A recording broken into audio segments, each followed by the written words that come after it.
Hello everyone, welcome to a special episode of Random Tangent.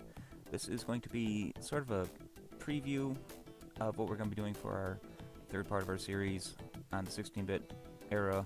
Also a bit of practice for myself to kind of get used to this kind of recording. We're going to be looking at one of my favorite games from the 4th generation era. This game was released on both the Super Nintendo and the Genesis. It's a fun little cyberpunk game called, wait for it now, Flashback, The Quest for Identity. I said this was released on both consoles. The one that you're going to be seeing is played on the Genesis, and it's a very fun sci-fi game. As you can see, there's a lot of gadgets, a lot of cutscenes, like the one you're seeing in front of you. Zap, zap, okay. Creates a force field bridge. Now, as the game begins, you wake up in this jungle environment with no recollection of who you are, and your goal is to figure out what's going on. That's why it's called Quest for Identity. Who am I? What am I doing? Once you make your way through this jungle, you eventually come to this big hole here. The point of this first level is to find an anti-gravity belt, which you activate as you fall down the hole and make your way to New Washington. Once you reach the next level of the game, New Washington, you talk to your friend Ian. He has you sit down in this big fancy sci-fi chair to re-implant your memories. You would send him a copy of your memories beforehand, just in case something bad happened to you, and now you figure out who you are and why someone's after you. This game was fun because it was very reminiscent of a lot of sci-fi films, such as Total Recall, Blade Runner. There's even a section of this game that you see right here that's kind of similar to the movie Fifth Element, even though that movie actually came out after this game. The Fifth Element, the character has to win a contest to get a ticket to Earth, which is something that happens in this game. Now, this level, you have to go through and do an assortment of odd jobs to earn credits. Credits are money in this game. You need a lot of credits in order to pay a guy named Jack to forge some papers for you, and you need forged papers in order to get onto the contest that you need to win in order to get tickets to Earth. Everyone got all that? Alright. You do jobs such as delivering parcels. There's another escort mission they have to go through. You have to go through this one right here. Defeat a rogue cyborg replicant and his friends.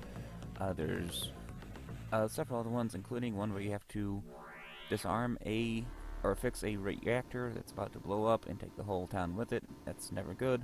Eventually, though, if you do enough jobs, you get enough money that you can afford your forged papers and get onto the game, Death Tower. Now, this is one of my favorite sections of this game. The game show just 8 levels of cyborgs and traps and so many bombs.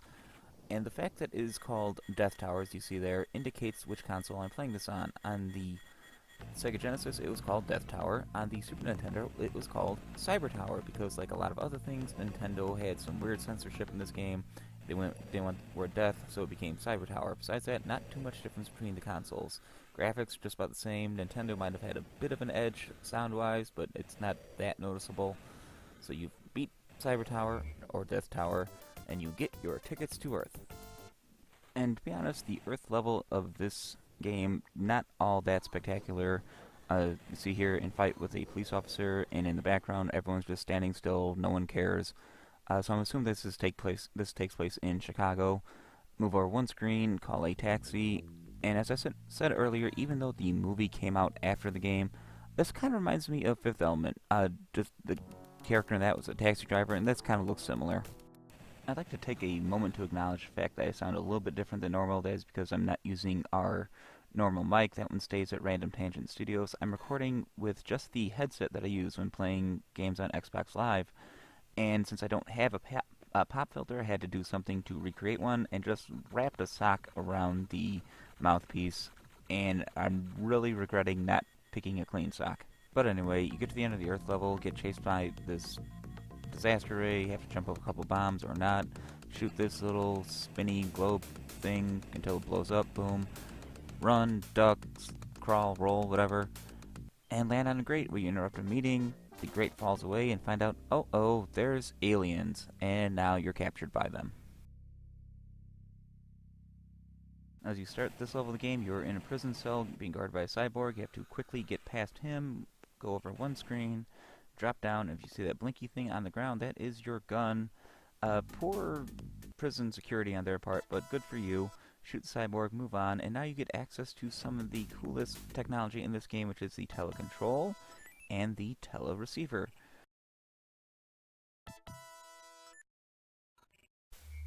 Here, jump up one spot here, and you see that green thing that pops up? That is a disintegration ray. If you step into it, you die.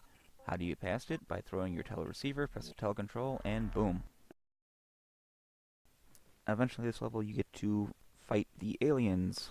See this blue guy here? He's called a morph because of how they morph from that kind of gelatinous mass that crawls along the floor and the ceiling into the full alien figure.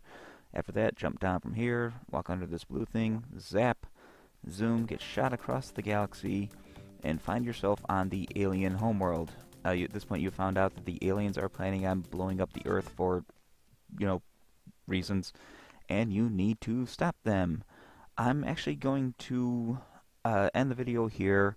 Don't want to ruin the climactic ending for everybody, but very fun game that's available on both consoles from the 16-bit generation, and that is Flashback. So anyone watching this, if you could please let me know what you thought. As I said, this is sort of a preview of what we're going to be doing for the third part of our 16-bit series.